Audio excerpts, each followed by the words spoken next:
मुख्यमंत्री आला, मुख्यमंत्री साहेबांची सही झालेली आहे, तर तो गडहिंग्लज मधील हरळी शुगर कारखाना म्हण तो त्यांचा सक्का भाचा, त्यांचा वय वर्ष 30, नोकरीचा अनुभव 2 वर्ष आणि तिने आजपर्यंत 400 डेअरी ह्या कोकण भागामध्ये सांभाळलेला हा पदाधिकारी. आणि मग मंत्री पदाच्या जीवावरती अफसर मुश्रीफ साहेब मनमानी कारभार आणि भ्रष्ट घालायसाठी असे अधिकारी आपल्या मस्जिदचे तात्यामध्ये पदाधिकाऱ्यांच्या घेतल्यानंतर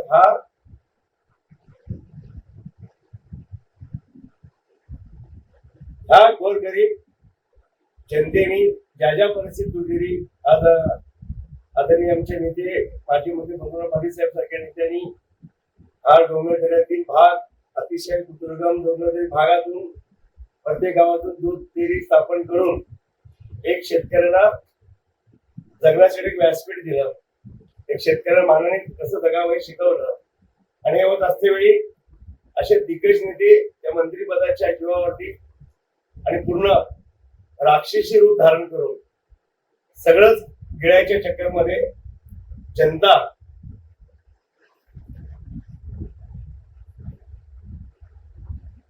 त्यांच्या या हलगर्जी कारभारामुळे त्रस्त आहेत. बोलायची कुणाला हिंमत होत नव्हती. लास्टला युती धर्म म्हणून आम्ही 1-1.5 वर्ष यांचा अन्याय सहन केला आणि करतोय. खरं मला असं वाटलं युती धर्म करत असतेवेळी, युती धर्म पाळत असतेवेळी सगळ्यांनी तो युती धर्म पाळला पाहिजे. खरं मुश्रीफ साहेबांनी आम्हाला पक्षाच्या सोबत राहून युतीसोबत राहून त्यांच्यासाठी एक म्हणणं परफेक्ट बसते, खातात महायुतीचं आणि गातात महाविकास आघाडीचं.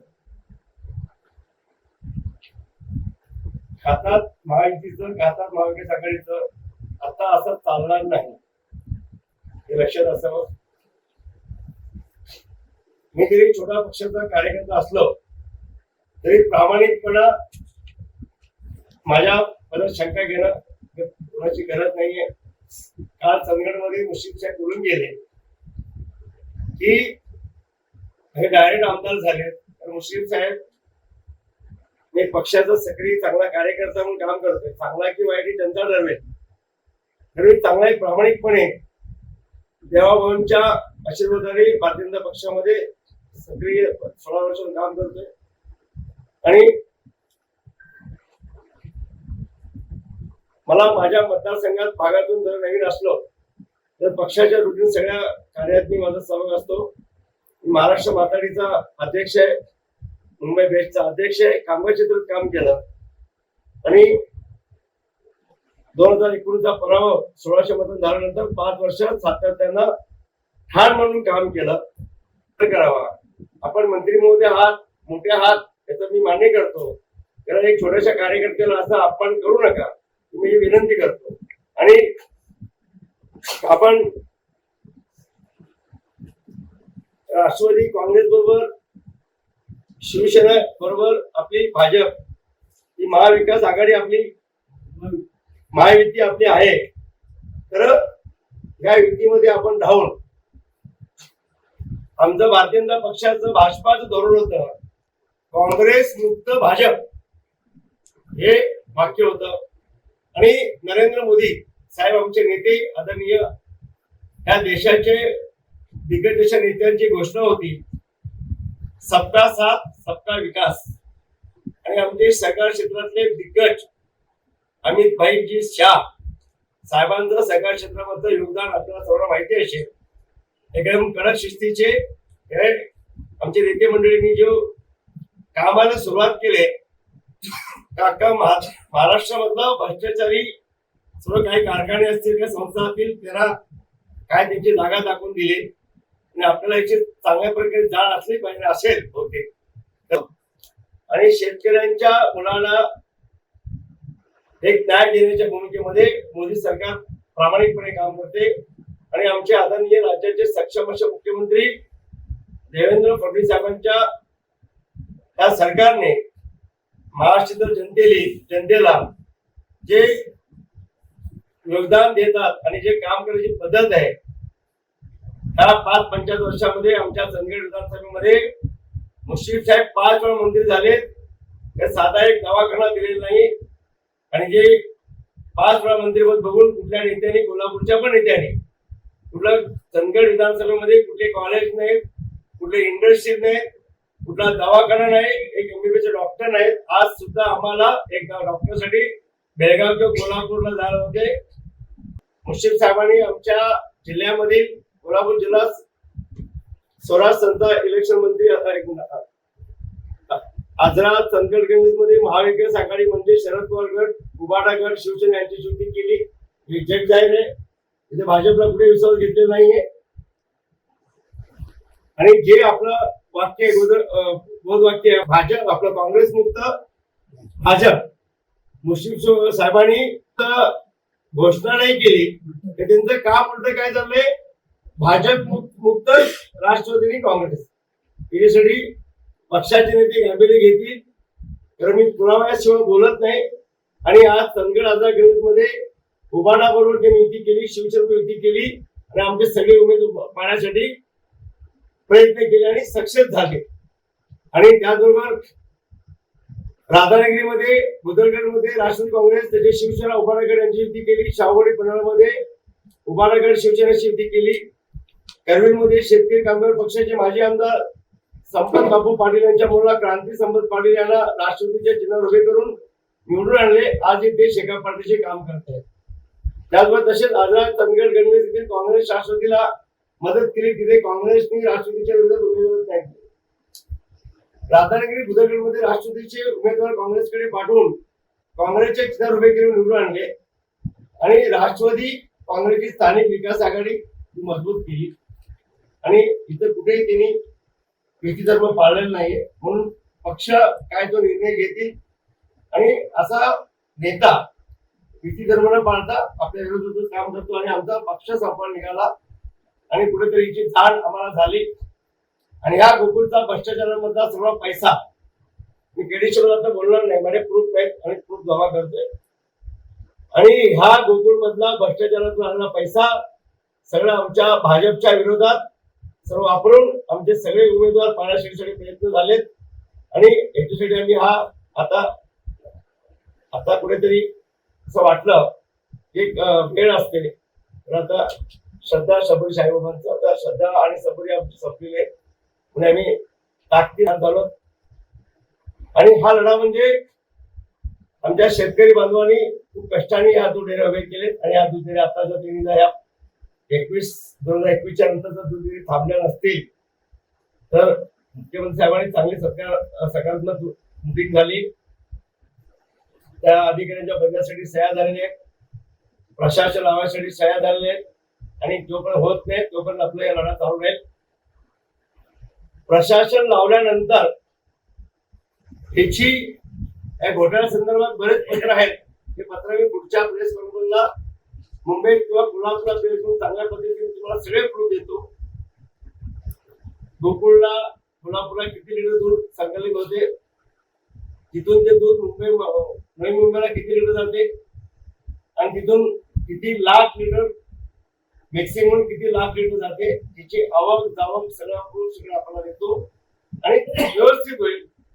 खऱ्या लढ्यामध्ये माझ्या सर्वसामान्य गोरगरीब जनतेने या लढ्यामध्ये सामील व्हावा, याला आवाज उठवावा.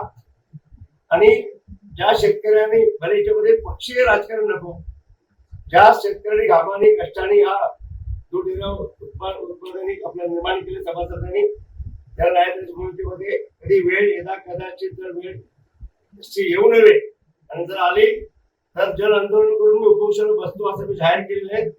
आणि अधिवेशनाला वेळ आहे अजून, त्याच्या अगोदर हा निर्णय मी घेऊ शकेल.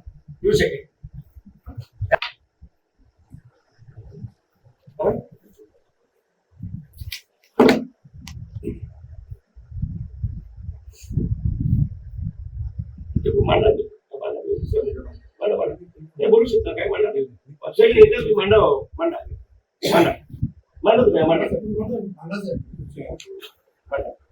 संदर्भात आपली काही जर आपल्याला काही माहिती पाहिजे असेल तर त्याच्यामध्ये गेल्या 5 वर्षांमध्ये डिबेंचरची कपात 40% केलेली आहे. म्हणजे आजपर्यंत इतिहासामध्ये एवढ्या मोठ्या प्रमाणात कपात कधी झालेली नव्हती. आणि त्याच्यामुळे संस्थांचं कंबरडं मोडल्यासारखा प्रकार आहे. कारण इथून पैसे घेऊन तिथे त्यांच्याकडे शिल्लक ठेवण्याचा जो प्रकार आहे. त्यामुळे डिबेंचर कपात अशा उत्पादक आणि संस्था दोघांनाही ते घातक झालेलं आहे. त्यानंतर आपण आता भाऊनी आम्हाला दूध विक्रीचा आहे तो विषय क्लिअर झालेला आहे. जप्त दूध सगळ्यात महत्वाचा आणि अतिशय दूध उत्पादकाच्या अगदी जिव्हाळ्याचा विषय आहे. तर माझं दूध गेल्यानंतर ते जप्त झालं आणि त्याचं मग त्याची किंमत करता तिथे जप्त दुधाच्या नावाखाली गेल्या 5 वर्षामध्ये सगळ्यात मोठ्या प्रमाणात जप्त दूध झालेलं आहे. जप्त दुधाचे पैसे शेवटी शेत उत्पादकाला आणि दूध संस्थेला त्याचं नुकसान आहे. त्यामुळे ते सुद्धा हा जो गैरकारभार आहे त्या कारभारात हे सुद्धा एक प्रमुख कारण आहे. जप्त दूध आणि विक्री मधला भ्रष्टाचार हे अत्यंत महत्वाचं त्याच्यातले कारण आहे. आणि आता आमदार साहेबांनी सांगितलं तसं वाढीव संस्था जी आहेत 1200 वाढवायच्या का नाही असा प्रश्न येईल. तर ही संस्था वाढवली. एका संस्थेची 2 संस्था केल्या. 50 लिटरचं दूध आहे एका गावामध्ये, तिथं आणखी एक संस्था काढली म्हणजे तिचं 25 त्याचे 25 दोघांनाही बंद पडायचं. अर्थात थोडं आपण पिशवी संस्था म्हणजे कागदावरच्या संस्था फक्त आहेत. दूध एकाच संस्थेचं 50 लिटर त्याचं 20 10 अशा 3 संस्था. म्हणजे मतांसाठी केवळ केलं तर काही विशिष्ट तालुक्यांचं राजकारण तिथं चालेल आणि बाकीच्या मग आजरा अकॅडमी चंदगडमध्ये जाणीवपूर्वक आपल्याला प्रतिनिधित्व मिळालं नाही. उत्तूर आपल्याला प्रतिनिधित्व गेल्यावेळी मिळालं नाही. त्यामुळे आमदार साहेबांची ही गोष्ट लक्षात आली की त्यांचा जर कारभार आपण नुसतं जर तेच मतदार वाढवून जर करत असतील तर आपल्यावर अन्याय होणार. त्यामुळे अशी आपण स्पष्ट भूमिका घेतलेली आहे आम्ही सगळ्यांनी भारतीय जनता पार्टी या नात्याने की असे अन्याय होता कामा नये. संस्था जर ती शेतकऱ्यांची दूध उत्पादकांची असेल तर ती सर्व समावेशक सगळ्यांना घेऊन ती चांगल्या पद्धतीने चालली पाहिजे हा आमचा सगळ्यांचा आग्रह आहे. आणि मला असं वाटतं ही पक्षाच्या वतीने आता ते चंद्रकांत दादा उद्या काय त्याच्याबद्दल ठोस निर्णय घेतीलच. त्याचबरोबर आमचे नेते खासदार मुन्ना साहेब माडिक साहेब पण याच्यावर निर्णय घेतीलच. कारण अन्याय आपण पक्षाने किती वेळ करायचा आहे आणि किती सहन करायच्या गोष्टी आहेत. आणि त्याचबरोबर आता ह्यांचं आपला व्यक्तिधर्म सोबत असून सुद्धा आज मी चंदगड भागामधून ज्या आम्ही शेतकरीकडून आम्ही खूप त्रस्त आहोत त्याचं मी नाही म्हणत नाही. वन विभागाकडून त्याची सोय होत नाही, जनावरांचा बंदोबस्त होत नाही. हत्ती आहेत, गवे आहेत, अस्वल आहेत, डुकरे आहेत, बिबटे आहेत, कोल्हे आहेत. आणि याच्यासाठी वारंवार मी वनमंत्र्यांना पत्र देऊन त्याचा पाठपुरावा केल्यानंतर 3-4 बैठकी लावण्याचा प्रयत्न केला आणि नंतर लास्टला मुख्यमंत्री साहेबांच्या सल्ल्याने आदरणीय आमचे नेते गणेश नाईक साहेब हे खास करून वेळ दिली, बैठक झाली आणि अधिकाऱ्यांची जी आमचे म्हणणे मांडली त्या म्हणण्यानुसार सर्व आपल्या भागातील शेतकऱ्यांच्या ज्या भावना होत्या आणि त्या भावनेला समोर ठेवून आपल्याला कमीत कमी 9 मागण्या त्यांनी मांडण्यात केल्या. आणि मानव जीवन वन जीवन संघर्षात उर्गा महाराष्ट्र चंदगड मॉडेल होऊ शकेल असे त्याच्यासाठी दिशा ऑस्ट्रेलियन बाबाऐवजी कुपन तर 75% महाराष्ट्र शासन हे कुपनसाठी मंजुरी दिली. 25% आपले शेतकरी बांधवांकडून ते पण त्याला पण मान्यता दिली. त्याचबरोबर वन मंजुरीला सुलभता, गड किल्ले, धार्मिक स्थळे व ग्रामीण रस्त्यासाठी सिंगल विंडो मंजुरी. म्हणजे आज जिथे जिथे फॉरेस्ट लागते तिथे वन खात्याची मंजुरीसाठी अडचण येत होते. आमचे 5 गड किल्ले आणि जिथे धार्मिक स्थळ आहे तिथे वन खात्याची मंजुरीसाठी तिने स्ट्रिक्टली आदेश दिले की याच्यासाठी अजिबात थांबायचं नाही, तुम्ही अर्ज करा, तुम्हाला मंजुरी मिळेल. ही एक मोठी घोषणा पहिल्यांदा झाली. इको टुरिझम बूस्ट वन विभागाकडे गड किल्ल्यांचा विकास करून स्थानिक रोजगार व संरक्षण आर्थिक बळ करण्यासाठी हा एक निर्णय चांगला झाला. त्याचबरोबर शेतकरी संरक्षणासाठी शेड्यूल 2 मधील उपद्रवी प्राण्यापासून संरक्षणासाठी पात्र शेतकऱ्यांना बंधू परवाना सुलभ करण्यासाठी मंत्री महोदयांनी कलेक्टर साहेबांना फोन करून सूचना केल्या. त्यांना गरज वाटली तुम्ही बंदुकीचा परवानग्या रिस्ता सर्व चौकशी करण्यात यावी हा निर्णय झाला. व वनमंत्री महोदयांनी एवढ्या सगळ्या घोषणा केल्यानंतर सुद्धा कालचा नौटंकी मोर्चा अधिकाऱ्यांचं मनोबल खच्चीकरण करणं, त्यांच्या पाठीशी राहणं सोडून त्यांना अधिकाऱ्यांचं मन ठेवून त्यांना दमदाटी करणं असे काल तुम्ही व्हिडिओमध्ये बघण्यात आले. तर अशा गोष्टी होऊ नये. त्याचबरोबर बेळगाव वेंगुर्ला रस्ता या गेल्या 15 वर्षामध्ये 1 करोड रुपये कुठे लागला नव्हता. मी आमदार नसतील 2 करोड रुपये नागनवाडी टू शिरगाव हा रस्ता केल्यानंतर आत्ताच्या सरकारमधून पहिल्यांदा 25 करोडचा रस्त्याचा निधी, पुन्हा हा रस्त्याचा निधी चंदगड आझाद मधील प्रत्येक गावागावातील रस्त्यांसाठी होता.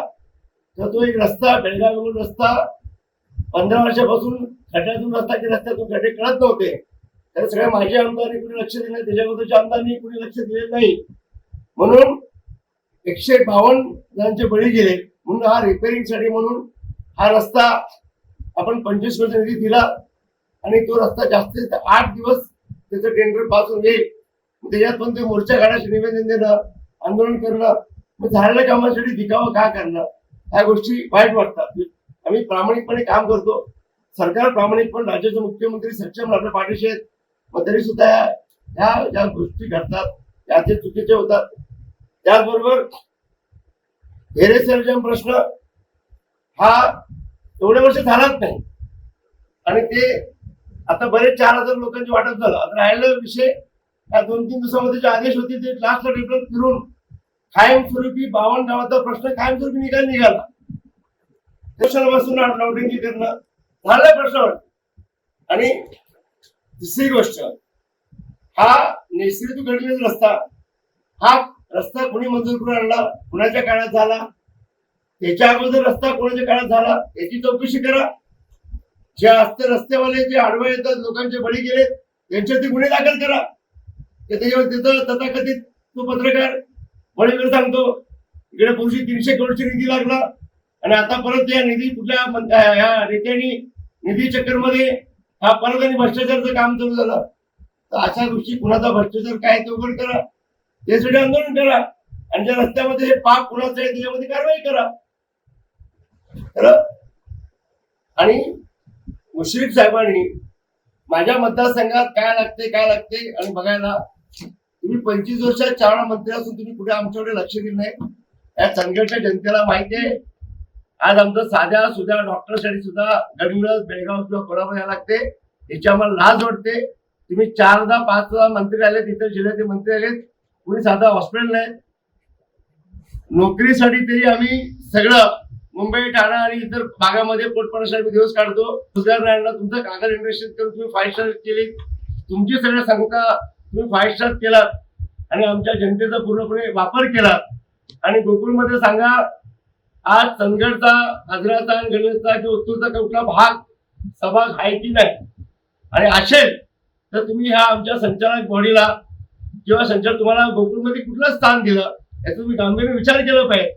चंदगड आणि आझाद मधील सर्व नेते मंडळींनी, सर्व पक्षीय कार्यकर्त्यांनी विचार करायला भाग पडला पाहिजे की आपला कुठे वापर होतो त्याचा त्यांनी गांभीर्याने घ्यायला पाहिजे. त्याचबरोबर मुश्रीफ साहेब, तुम्ही आपण कोल्हापूर जिल्ह्यामध्ये सर्व भरपूर आणलं, तो कागलमध्ये भरपूर कॉलेज आणलेत, शैक्षणिक संस्था आणलेत, मेडिकल कॉलेज आणलेत. आमच्या चंदगडमध्ये कुठला या 25 वर्षामध्ये एवढा आमदार मंत्रीमध्ये आणलात का याचा गांभीर्य विचार करा. आणि आता तरी कमीत कमी याला यासाठी काही मदत करा किंवा अशा घोषणा तुम्ही करून कुठे कुठे गेलात त्या पूर्ण करा, एवढंच बोलायचं माझे विषय होते. ते म्हणतात आम्ही मुख्यमंत्र्यांशी बोललोय आणि तुमच्याशी यापूर्वी बोललोय, तुमचे काही गैरसमज आहे. मुख्यमंत्री साहेबांनी जर या पाक घेतला तर तुमची भूमिका कशी आता जी आहे हे स्पीड ते राहणार का? पक्षाचा एक कार्यकर्ता आणि सगळे कार्यकर्ता म्हणून मला आदरणीय देवेंद्र फडणवीस साहेबांच्या बद्दल खूप आदर आहे, त्यांच्यावरती खूप भक्ती आहे आणि विश्वास आहे.